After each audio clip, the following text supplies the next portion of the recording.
हर के रहनिया दिन चार गोरिया एक दिन दुल्हन बन के जइबू ससुराल गोरिया एक दिन दुल्हन बन के जइबू ससुराल गोरिया एक दिन दुल्हन बन के जइबू ससुराल गोरिया एक दिन दुल्हन बन के जइबू तोहरा हर के रहनिया तोहरा हर के रहनिया चार गोरिया एक दिन दुल्हन बन के जइबू ससुराल गोरिया एक दिन दुल्हन बन के जइबू।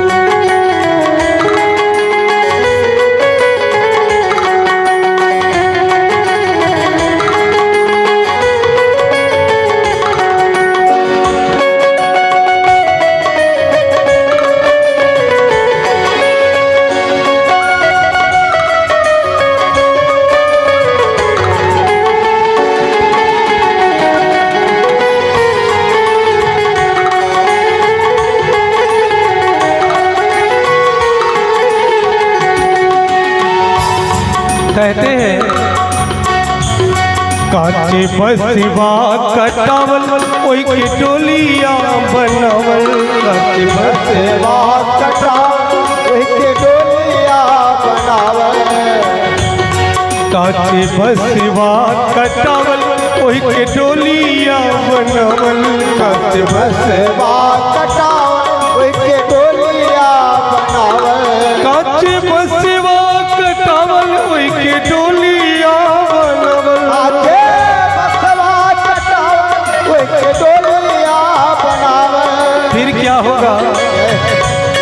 तो के ले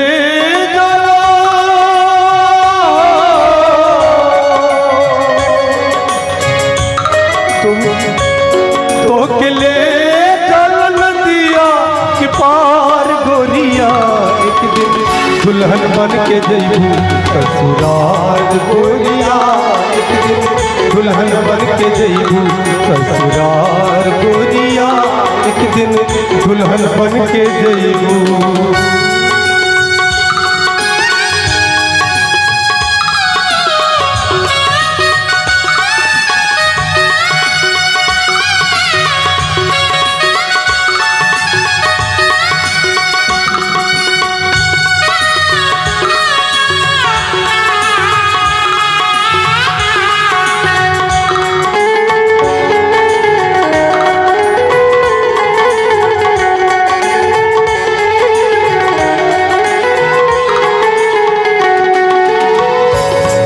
और फिर क्या होगा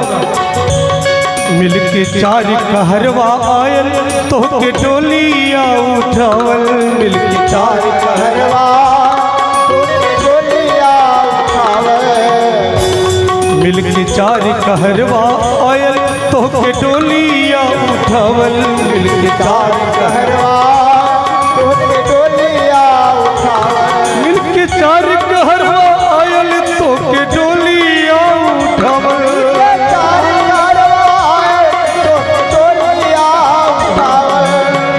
और ये डोली क्या से धक्का होगा वही में लागल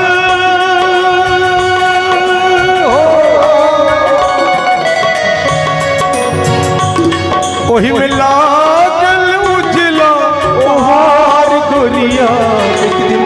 दुल्हन बन के जइबू ससुराल गोरिया एक दिन दुल्हन बन के जइबू ससुराल गोरिया तोहरा नैहर के रहनिया तोहरा नैहर के रहनिया दिन चार गोरिया एक दिन दुल्हन बन के जइबू ससुराल गोरिया एक दिन